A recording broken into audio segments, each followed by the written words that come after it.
Hello, everybody, and welcome back to Virgins in the Village, a Sex and the City watch-along podcast with two registered virgins. My name is Alex Pittner, and as always, I'm here for the sex. And my name's Hayden Hartrick, and as I've been known to be here once or twice, I'm here for the city. Today, we are discussing Season 1, Episode 9.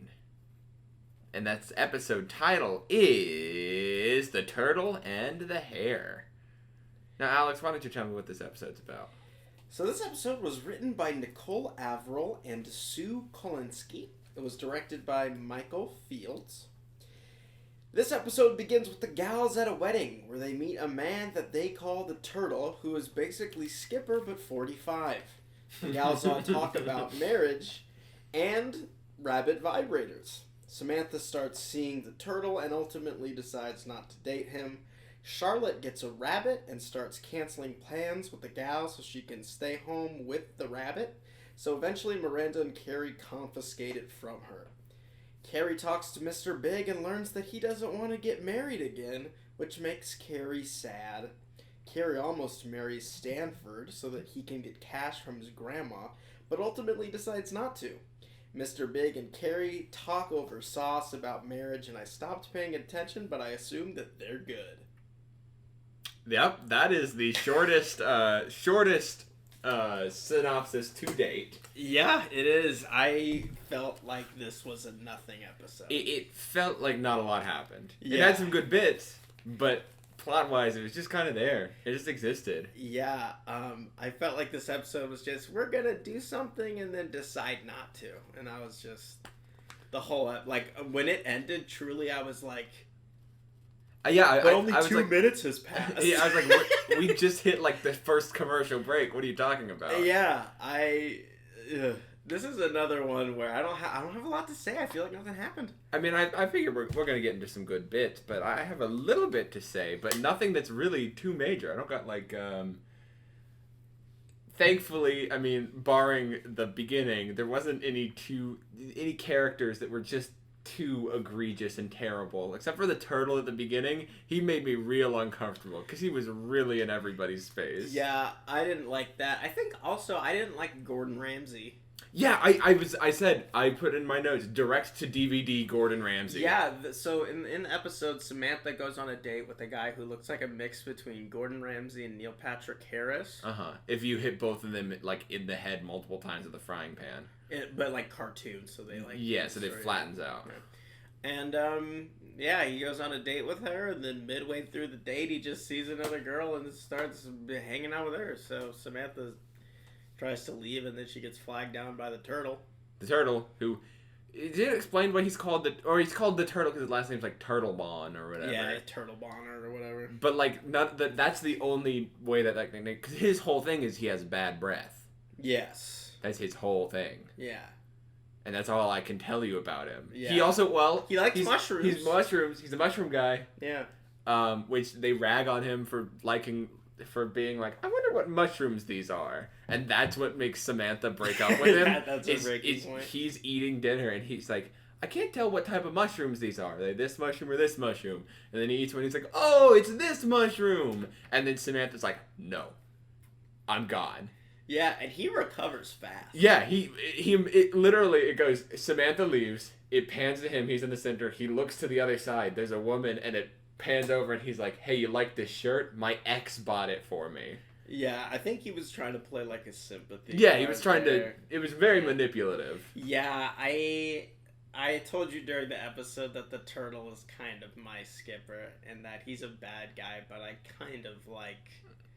the goofy, I think, because you kind of related to Skipper in the positive ways that he's presented, and I kind of related to Mr. Turtletop in the positive ways. Like, he's just like a geeky, weird motherfucker who's just like well-to-do about town. And also, I know that you just get so particular about your mushrooms. Like, you'll start yelling at me about like different types of mushrooms. You'll be like, I can't eat porcini!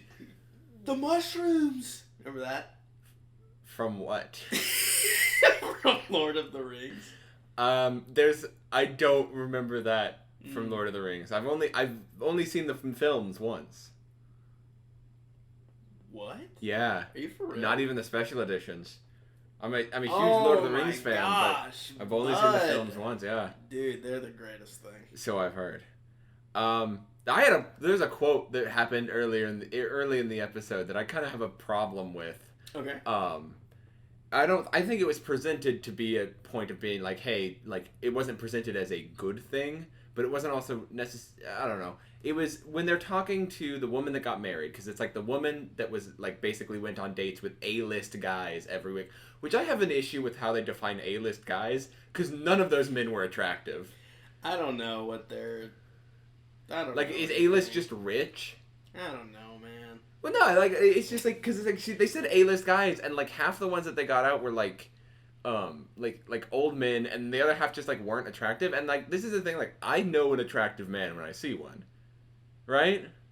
I mean that's subjective. But like you can look at somebody and be like to an extent it's subjective, but there's like certain elements of attractiveness that everybody can see, and like none of those guys were like they were cute in their own way, but they weren't like A-list guys. I think A-list just might mean like celebrity, maybe I don't know. I don't know, man. I have nothing to say about this episode, and I'm in a funk, for goodness sakes. Well, we're gonna get you out of that funk because you got to define A-list guys for me. I don't know, man. Give me a definition. A-list definition. She can date whoever she wants. I know she can date whoever she wants. And she can think they're A-list. Okay, but the thing is, Carrie was saying that they were objectively A-list guys. And what makes them an A-list guy? They have Mr. Big energy. If Carrie is defining it, none of them said abso-fucking-lutely. I don't know, man. They were in a car. That's all it takes, so I'm an A-list guy? I don't know, man. Know something, for God's sake. Huh? Sorry, I just woke up. You did? I've been sleep talking. Listen. Oh, fuck. Well, now that Alex is gone and asleep, I can talk about Magic the Gathering for 45 hours. But no, that's not even the quote I had a problem with. Oh, yeah. We got distracted. She gets married, and then as Carrie is leaving, because she does a little thing to every single person as they're leaving, right? Yeah. I remember Miranda's being really funny because she said something and Miranda like went in with the smile hug, and then as soon as they hugged, it cut to Miranda's face and she like dropped it. Yeah, she's smiling, and as soon as the woman can't see her, Miranda's face turns into like if an eye roll was a face type of deal. It was great. Which is I just another cementing why I love Miranda. Yeah, so Miranda's much. the best. Miranda's the best character, but she tells Carrie, find someone, like marry somebody who loves you more than you love them. Yeah. And I just didn't like that quote. I thought that was just like a really sad quote too. Yeah, that marriage does not seem to be set up for success in my opinion. No. It sounds like she just doesn't really. She describes him as boring as a brick too. Like she doesn't like the person that she's marrying. No, but she's doing it because she says later in the episode, she's like, I like it because it's nice to have somebody who likes you. It's like that's just like the problematic thing is like you never want to get into a relationship with somebody just because you like the attention they give you, you know? Yeah. And that's not good. So I just really didn't like that quote. It made me sad for the woman. Yeah, it made me sad for... Yeah, what's good? I forgot the sex count. The sex count of this episode. 1. 1 post-sex conversation. Yeah, I believe that was Mr. Big and Carrie. Yeah. When she was fingering his mouth. Yeah. Well, here's the thing is, like, it wasn't even like a suck on my fingers type deal. It was like it was like cocaine. It was like she was rubbing cocaine into his gums. Yeah, all up in his gums, yeah. Yeah, I didn't like that moment either. Yeah. I have nothing to say about that. I'm sorry. We're going to keep the conversation going. I feel bad for my energy. Well, I do know something you did comment on during the episode. Oh, what's that? What was up with the camera quality in the... there was a scene where it like split screens and you see Carrie talking to Mr. Big and you see them both in their rooms. Yeah. And for some reason, like I don't know if this was my opinion, but I'd love to get your opinion on this. It's like the Mr. Big angles and the Mr. Big shots looked like a single camera or like a tri-camera sitcom, like a Big Bang Theory shot when they were in the bed, you know? It was just like front on, and the camera quality was bad, so it looked like it was like an 8 from the 80s or something. Yeah, the camera quality was the only thing I picked up on in that scene, and it looks like they like got a really thin piece of sandpaper and like put it over the camera lens, so everything was like kind of fucked, and it was. But because like Carrie's looked fine. Carrie's looked fine. His just looked weird. His looked bad. I wonder if that was like a last minute, like they do like pickup shots and they didn't have equipment or something like that. I don't know. I have to say, this episode is like the first episode that really sold me on Mr. Big and Carrie. Like, I thought their banter during the phone call was really good. I thought they had good banter about, as they say on Love Island. I really liked it. Like, they have the whole thing where he's like, you know, I'm a married fool. It's like, I was a married fool. Now you're just a fool. You know, it was just cute banner. They make sauce. Yeah. That sauce is gonna burn at the end of the episode though, because they start you know gearing up to fuck, and that's like the sauce was on the burner. My favorite part of this episode was when they're making the sauce and Mr. Big's like, do you think it needs more salt? And Carrie's trying to talk to him about how she wants a family. And so Mr. Big, she like tries sauce and Mr. Big goes, what do you think? And she goes, I think that I want a family.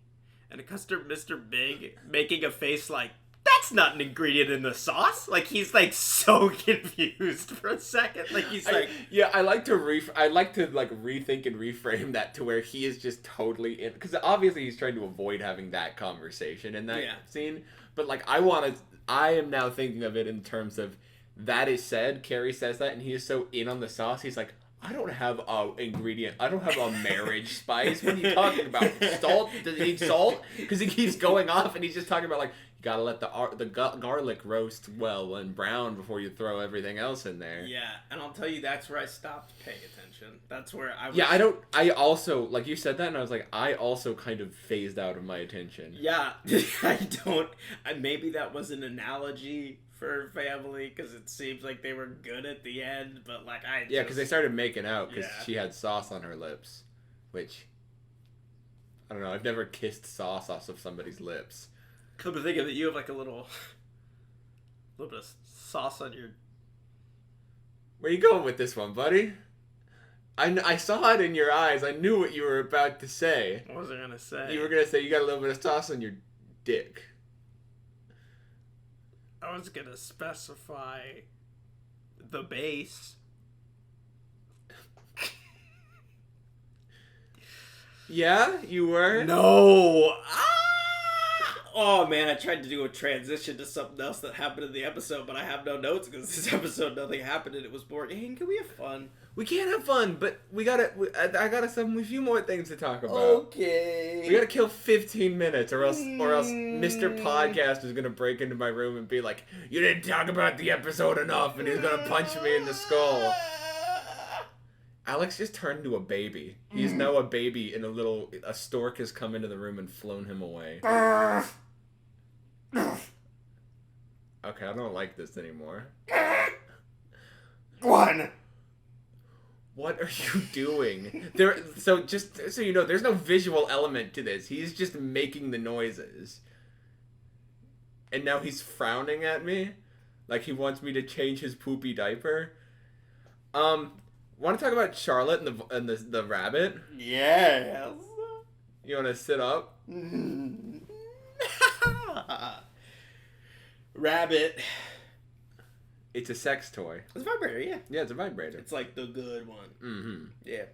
It's it was very weird because I felt like Charlotte just like went all into it, right? Like she went basically from like she was like, oh, I don't know, I'd never use a vibrator, to like the next scene that she's in, it's the yoga scene and they're doing yoga and she's talking about how like she came for 5 minutes. Yeah, she canceled. I'm gonna be real. So I feel like I'm pretty sure there's a stand-up who does material about this, but I can't remember their name. But I got so excited when Charlotte canceled plans. Not because she was gonna masturbate or anything, just because like canceling plans to stay in is like bliss. Uh-huh. I sense you disagree. I will have to say I do disagree. I think I'm just a sad person. I don't think you're a sad person. We're in omnidirectional mode. We are in omnidirectional mode. But I don't think you're a sad person. Thanks. Not outwardly, at least. I think you're just introverted. Yeah. Yeah. I'm extroverted, which is why I don't like to cancel plans. That's awesome. Yeah. But I definitely don't want to cancel plans for a vibrator's sake. Well, we don't know. We don't know we do not know how good the rabbit feels. That's true. And we won't. But I can't imagine, like, canceling plans to masturbate. Because that's essentially what you did. Well, yeah, but it's. I feel like it's a different experience. Sure. You know? Sure, but why not just do that after the ballet? That's fair. That's fair, that's all? Yeah. Yeah? Yeah. Yeah? Yeah. Yeah? I have nothing. I know you have nothing. I have nothing! I keep trying to... I'm bringing stuff. I know you are, but what am I? Best quote from Charlotte. Bring it. And she opens the rabbit box, and she's like, "Oh, it's pink. It's for girls." I really just like that line, because the whole thing was like Charlotte was really off put by it until she saw it, and she was like, "It's cute," and that's what sold her on it, the fact that it was pink and for girls, and that just felt like a very Charlotte thing to do. Yeah, there were some very Charlotte moments. My favorite, this was a small moment that I think I like it when we learn about characters in small moments. And the most Charlotte thing in the entire series so far was that when Miranda and Carrie go over to confiscate the vibrator is, or the rabbit vibrator, the rabbit is hidden behind a stuffed rabbit. Like, that's where she keeps it. And that was just so Charlotte. I thought that was so funny. I really like that scene, the busting in intervention scene. That was done really well. The little handshake between Miranda and Carrie was adorable. Yeah. And like just a good moment where we see the friends of the show be friends. And I really enjoyed that. That was up there.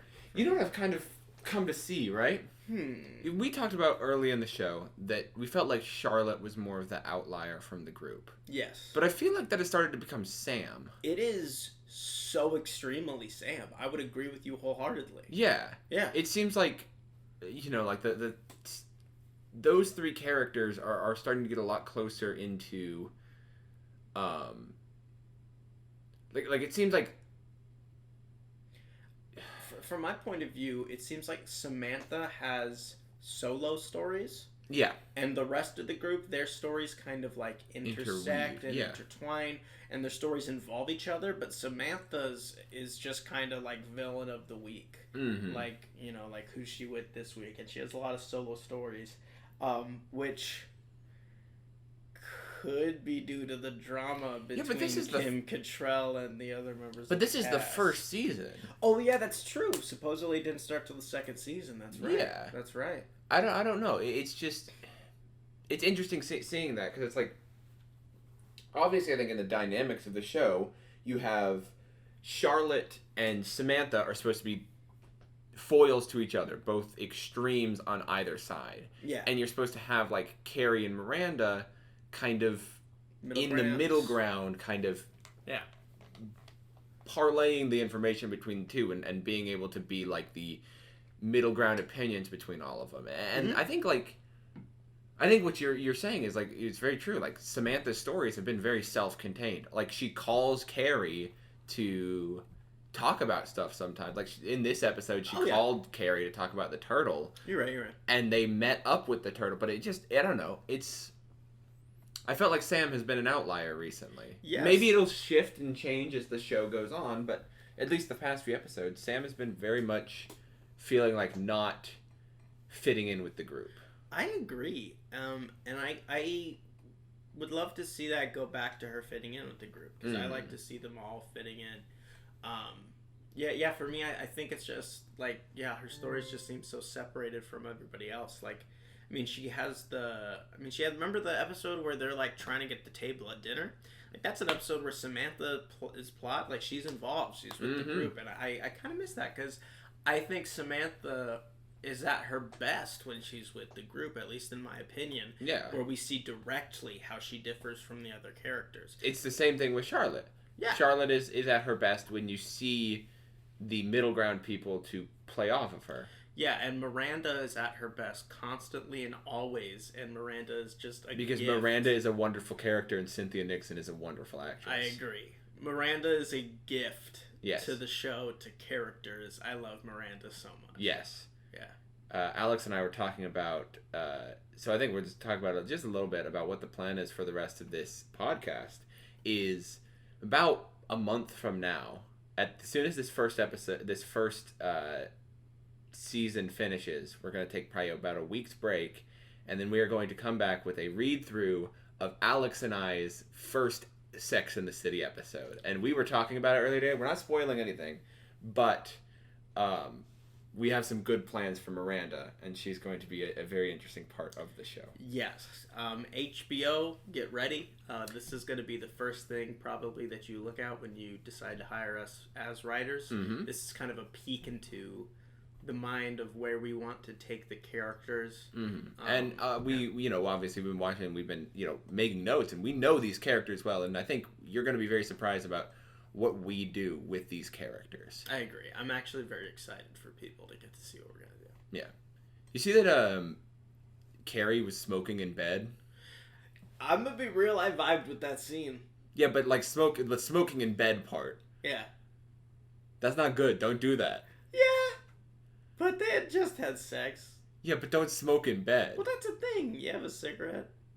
Yeah, but don't smoke it. It can burn. It can, like, ashes can fall onto your bed, and then your bed's on fire. That's true. I liked how Mr. Big took the cigarette and he puffed on it. You think those are real cigarettes? Alex, if I lit a cigarette and I smoked it, would you take a puff of it? No, it's a pandemic. But, like, in, like, a few months when it's over? Probably not. What if, like, we had just had sex? Probably. Okay. Yeah. Cool. Yeah. Yeah. Yeah. Well, I don't know. Uh-huh. Not really a smoker. Do you want to talk about the Stanford scene? Okay. I think this episode had my favorite Stanford scene. I've been kind of on the fence about Stanford because there's this weird feeling I get when he's on screen that's like he sometimes feels like a gay stereotype. Yeah, he does. But then like sometimes it doesn't, Sometimes it just feels like, oh, he's just a based off of a real person, but who is just a more flamboyant type of person. And so Stanford has always been a weird character for me that I don't know, but like this episode, I thought he had a great scene. Like their scene on the bench when they're talking about and they're joking about getting married, until they kind of took the bit too far and actually introduced Carrie to his grandmother. Yeah. But I thought that was a really nice little moment. I thought that was a scene that showed the friendship. And so, like, when they start laughing together at the end of that scene, like, that seemed like a real laugh, even though I don't think it was. Like, I liked it. Yeah, and it was a good scene to be, like reflect that real feeling of being fed up with, like, dating and trying to meet people, I just thought, excuse me. I thought that was just a really good scene. Yeah, me too. Me too. Yeah? Is that? I think we literally went through all of our notes. Yeah, can we have fun now? In 20 minutes. Well, we can have fun. This episode it didn't suck. No, this is an episode 4 situation where, like, yeah, it is. There's nothing we can really make bits out of because nothing was so bad it was funny. Nothing was like, and then there were funny lines and things that made me kind of exhale with a little bit of force, but nothing was really like, Nothing knocked it out. It was just like so C minus. Yeah. The entire like way passing through. grade. Like I enjoyed the episode, but like I will never think about it again after this. Yeah, I thought that, again, when the credits rolled, I was like, it's been 2 minutes, right? Yeah. Like, I think you put it best saying, like, that's the first commercial break, right? But it's just over. Yeah. That, yeah, I just... And to think, that is like one of the last few episodes of the first season. We've got 3 more episodes after this. Right? And it's like, you'd really think they'd like, save the knocking out of the ballpark for that. Maybe this is the quiet before the storm. Yeah. Maybe this is the night is brightest or darkest just before the dawn type of deal. New writer for this episode too, right? We've never seen this person write before. Oh, it's a team. Direct. I thought. Oh, was it? No, I thought it was directed. It was directed by Michael Fields. It was Okay. written by Avril and Solinsky. Okay. New director then. I don't think we've heard of Michael Fields. We've had Fields. We've had Fields. Okay. Yeah.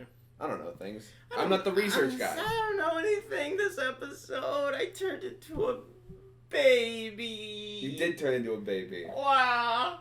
And you know what babies are? That we are too. What? You know, we and babies have in common. I really hope this is not going where I think it's going, man. We're virgins. I'm not high-fiving that one. Which brings us to the virgin segment. Border- It was a segue. It was a good segue. I know it was a segue. It was a good segue. It made me so uncomfortable. I'm not gonna high-five you for that one, but... Well, am I speaking incorrectly? What'd you bring for your virgin segment? What did I bring from a virgin segment? Yeah. What I brought from my virgin segment, Commander 2021, baby. Woo! Today actually finishes the spoiler season for Strixhaven, which includes the Strixhaven main set and Commander 2021, which has 5 2-colored Commander decks that are pre-cons. They've each got like 20 new cards in them. And I love them. Like, I've been looking at the Prismari and the Quandrix shit, and they both look really good. There's a card that says stuff. I'm looking at the cards right now, because it's really cool. There's this really cool one it's 2 cards. One is blue and one is red, called Inspiring Refrain, and what's the other one called? I don't know. It's Inspiring Refrain, and then another one that's like Cool Refrain or whatever the one is. And basically, the art on these cards is it is like a orchestra playing, and on one of the cards it has like this blue magic coming out and going to the right, and on the other one it has red magic coming out and going to the left. So it looks like the arts, if you put them together, it would be this nice like culmination of magic, which is really, really cool. That's really awesome. Prismari, and it's all the like performer stuff. Yeah, that's awesome. It's been a really cool set so far. They got a big octopus. I like sea stuff. Sea stuff is cool. Yeah. I think of building a ocean deck, which is a bunch of krakens and stuff, because it'd be awesome. cool. How much does a commander deck run you? How much does a commander deck run me? Yeah. Okay. Or the average. The average person. Like, so if I was like Hayden, I'd like to start playing a commander deck. What would you have me do? What would I have you do? Okay, here's my process, because I build people commander decks all the time. Okay. Right. So first and foremost, Let's figure out my commander deck on the podcast. Right now? We got time. We got more than enough time. Yeah, let's do it. I'm Okay. actually very interested. I mean, So- I love Yu-Gi-Oh! I like choosing like a monster or like a type of like thing to summon. That's one of my favorite things about Yu-Gi-Oh! Is like building like, this is my Blue Eyes deck and all the cards with synergies and stuff. So yeah, let's figure out my commander deck on the podcast. Ooh. Okay, so there's 5 colors of magic: blue, black, white, red, green. Okay. Each of them specialize in a certain thing. Okay. Black is more about killing creatures, destroying stuff, right? It's really good at killing stuff and draining life, right? Then there is blue. Blue is more of the color of control, counter spells, controlling the battlefield, bouncing stuff like that, right? Obviously, like these aren't all they do. These are just kind of what they specialize in most. Yeah, like generally like what you'd find. Green is more of the creature-based things. They have big dumb creatures that just have a bunch of health and a bunch of damage dealing stuff. We got white, which is more the color of like protection, like life gain, and it's also one of the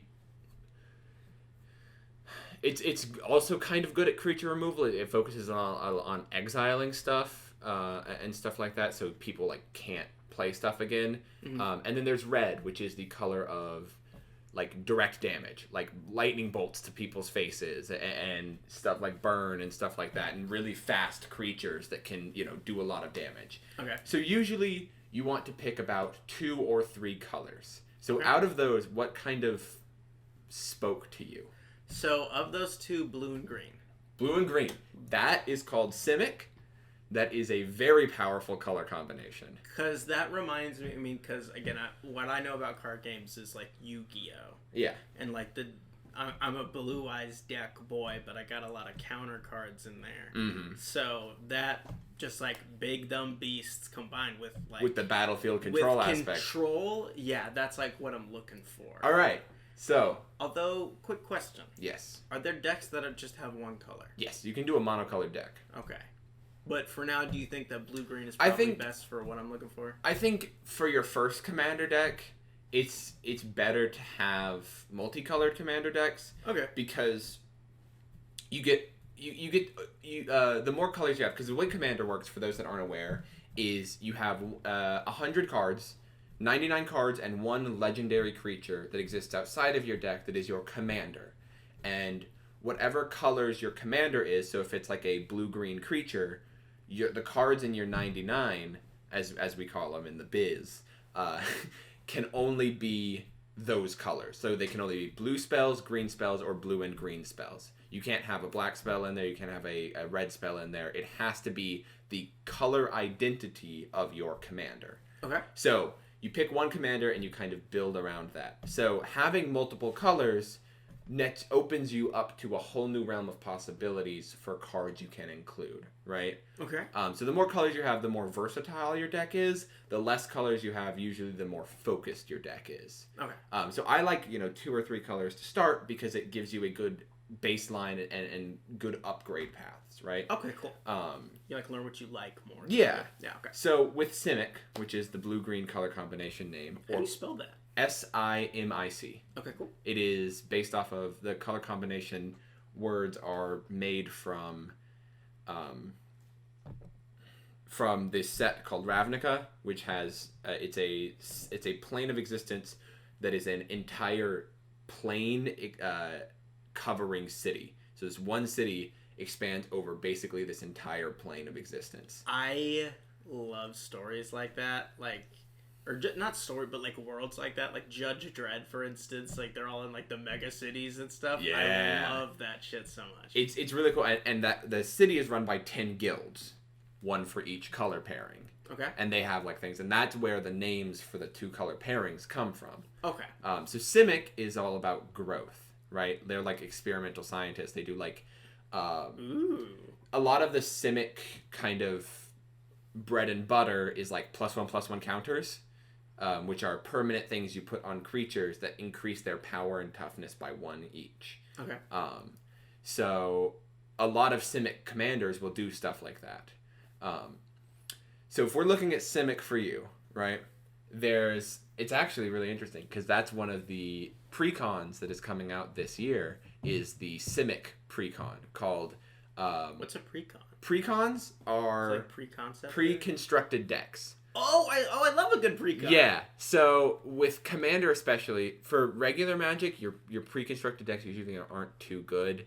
But with Commander, they've kind of honed in on these pre-constructed decks. They've been, for the past few sets, they've been releasing 2 pre-constructed decks with each set. And this set is coinciding with Commander 2021, which is the big Commander set, which has 5 decks, right? 5 pre-constructed decks. Usually the ones that come out alongside sets, they're like the 2 decks. They're $20, which is really good. That's not for 100 cards? Yes.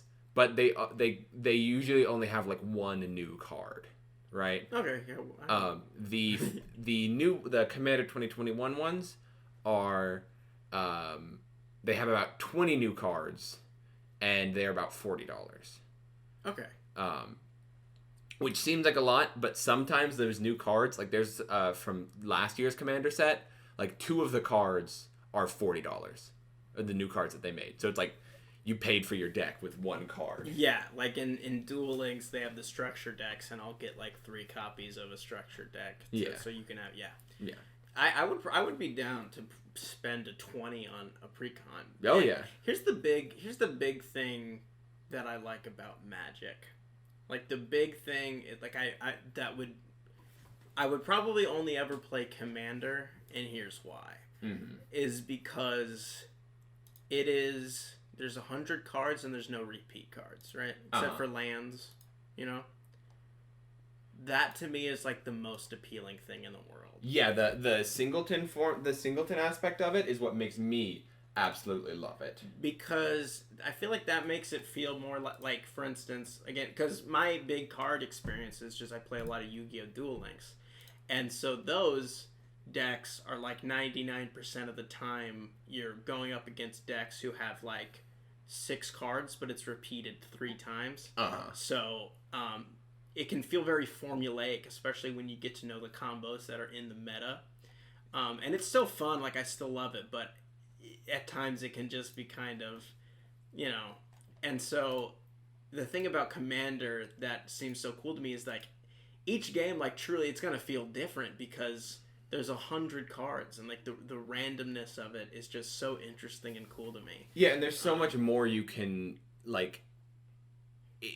build decks a lot differently. Like you're not going to be experiencing a lot of the same. Like there's not really a Commander meta, so and so forth. You know, like it's not a competitive game. Also, you play with 3 other people, so there's a political aspect to it. So you can be like, hey, don't attack me, and I'll let you draw cards. Or attack this guy because he's going off and he's winning the game. Whoa, so there's like a Game of Thrones aspect to it, like political. That's so cool.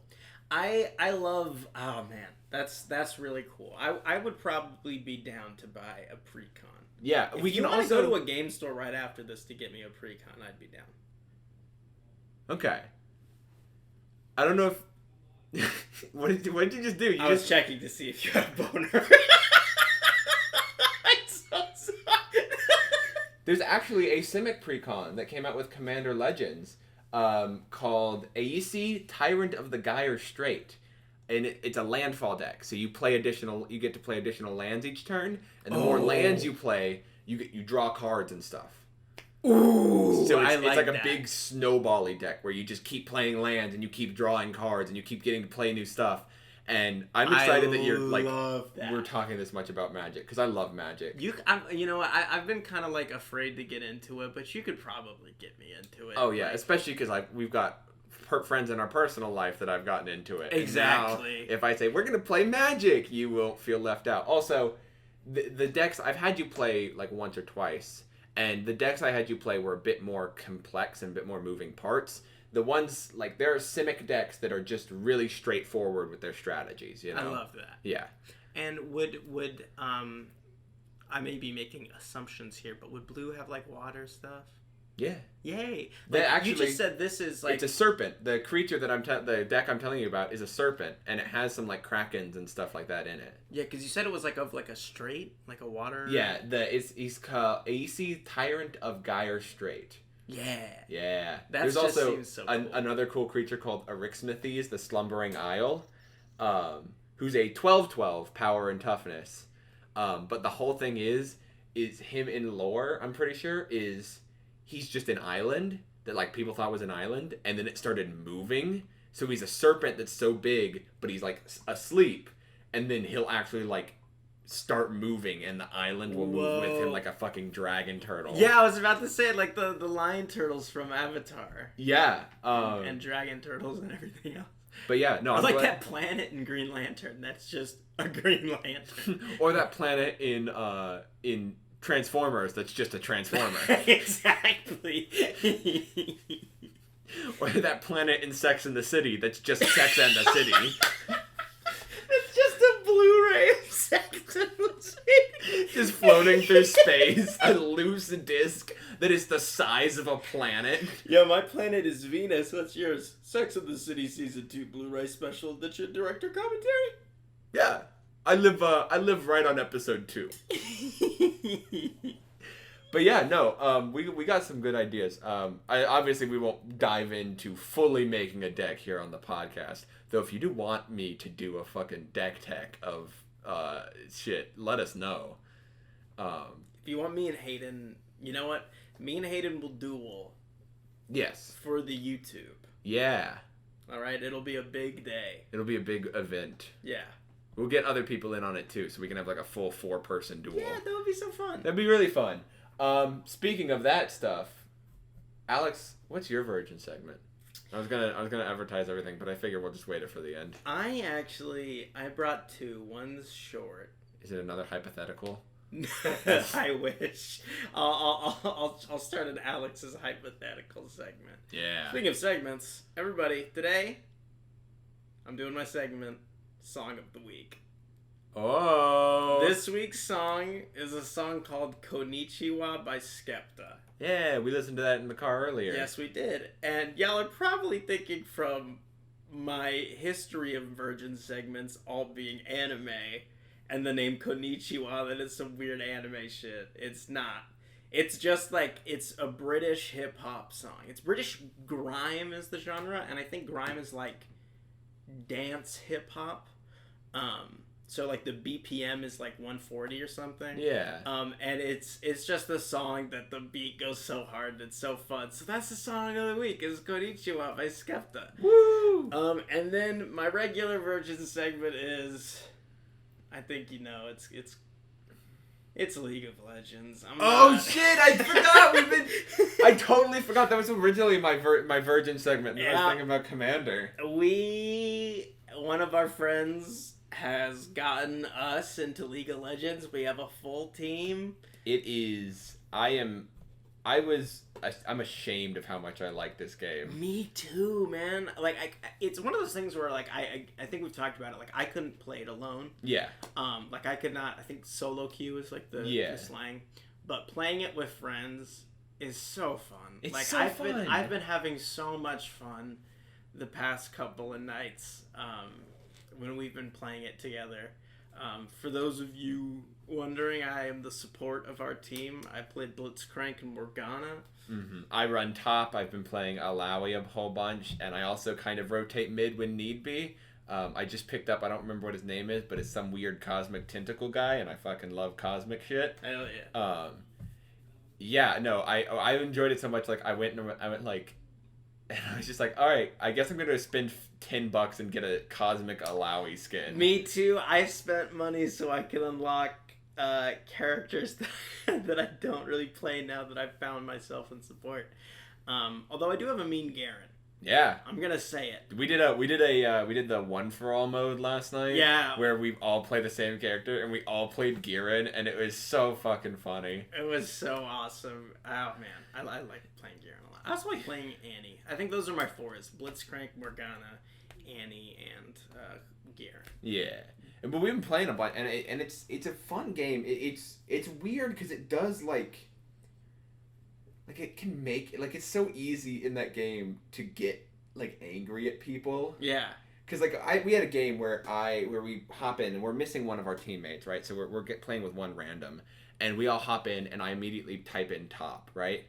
And then like a little bit later, the other random types in top and has already auto locked a top laner, and I was like, seems mean, but okay. I haven't gone as hard as like a few of our other friends have gone. Yeah, I think that it is like a truly like a toxic game. Like, yeah. The rumors do not lie. I feel like it is kind of team building though, because it can bring so much energy and emotion out of you. Like, the highs are so high and the lows are so low that it's like a team building exercise. Like, yeah. You feel closer to your friends because you all feel the same rage, and victory. Like, it's just, it's so fun. I also think it's fun that like it's a game that is a team game, but isn't. You don't need to be as you don't need to necessarily communicate expertly for the whole game. Like, it's a team game, that lets individuals kind of shine. Because there have been times where, like, I can hold down top lane by myself, and I just hold it for a whole game and do a good push and just kind of keep pressure there. And I don't necessarily have to be, because, like, we've played Apex together and stuff too, and Apex is a highly communicative game, you know? So having one that's a little bit less stressful, that, like, we can have actually times where we can just have, like, conversations while we're playing, because we are all individually know what we're doing. Exactly. Yeah. And then I want to tag along to this Heroes of the Storm, because I have been playing a lot of that recently, because when I want to play League but I don't want to play by myself because it's stressful, it's gonna make me upset, I play Storm, and it is so fun. It's like League but without the stress, and something I really like about it has like a Super Smash Brothers feel, because it's all Blizzard games. Yeah. So like I have this weird allegiance to World of Warcraft, even though I've never played World of Warcraft. So I've been like trying to get all the Warcraft characters, and I've been playing like Arthas and stuff and Jaina, and it's just it's so fun, and it really just feel like League, but the pressure's off and there's more maps, and it's just really cool. And I've really come around to liking these top-down games, which I used to like hate. Yeah, we haven't gotten the chance to do Heroes, but I logged into it last night and I had like 6 chests to open for some reason. Really? Yeah. I did. I got a Santa monk skin, because you know, like the monk guy, I got a Santa skin for him. That's cool. Which is fun. Yeah. But yeah, I think that's just about does it for this episode of Virgins in the Village, right? Hayden, who were you this week? Who was I this week? I was the mushroom that the turtle ate, the one that let him finally decide what type of mushroom it is. Yes. I was that mushroom. Yes. I was the bartender who, when Samantha goes, "Where is he?" he just like shrugs. That's who I was this week. It's good. Yeah. Why don't you tell us who you were this week on Twitter at Virgins Village, or if you are so inclined, why don't you shoot us an email? It's virginsandthevillage@gmail.com. You can send us an email there. We haven't got any more, so thanks for that, I guess. Wow, you're villainizing our audience. Yeah. Send us an email, Wow. and maybe I won't be mean to you. No, send us an email at virginsandthevillage@gmail.com. Virginsandthevillage@gmail.com. I didn't want to say that too fast. So there you have a pretty good chance of being read out on the podcast. We will talk about, it can be related to a Virgin segment we've done in the past. It can be related to the episode. If you send us one that's like specifically about an episode in the future, you put that in the subject line, we'll save it for that episode. Yeah. I'll do that for you. Yeah. For you specifically. You can't tell, but I'm pointing at you. Yeah, just for all of you listening, thank you so much for listening. Like, I really appreciate it. And I want to love on you. Yeah. I want to personally love on you. So send us an email. Some of our friends that I didn't even know watched the podcast sent me some messages about the podcast, and it was just really sweet to know that people enjoy this and that enjoy what we're doing. So, yeah, you know, you can always tell your friends about us too. Yeah. Whoa, make it a whole bonding thing. Watch Sex and the City together like we do. Yeah. As a matter of fact, I want to do a little segment. Okay. That is a segment that is done on another podcast. Okay. But it's cute, and I want to just do it this once. Uh-huh.